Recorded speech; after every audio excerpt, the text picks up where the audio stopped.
কয়েকদিন আগে কলেজের এক অধ্যাপক, এক হিন্দু, উনি বিসিএস ক্যাডার, ওনারে বলেছিলাম, স্যার যে আপনার মুসলমান হওয়ার দরকার নেই, কিন্তু আপনি আমাদের ধর্মীয় গ্রন্থটা ভালো করে পড়বেন। আপনার উপরে আমরা জোর করি না, কারণ আমাদের ধর্মে জোর জবরদস্তি নেই। এই কথা বলে না কেন? যার যে অধিকার সে অধিকার ভোগ করবে।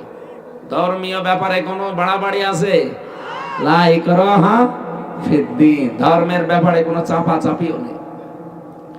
আমিরে জামাত ডক্টর শফিকুর রহমান হাফিজাহুল্লাহ তাকে প্রশ্ন করেছিল যে আপনারা ইসলাম যদি এদেশে নিয়ে আনতে পারেন, আল্লাহ যদি এনে দেয়, তাহলে মেয়েদের কি হবে? মেয়েদের কি হবে মানে? মেয়েদের যে অধিকার আছে তারা ঠিক পরিবার থেকে রাষ্ট্র পর্যন্ত পুরাটা ভোগ করবে, আর তাও সম্মানের সাথে। কারণ মেয়েদেরকে আপনি মায়ের মতো ভাবতে পারেন না, নিজের মেয়ের মতো ভাবতে পারেন না।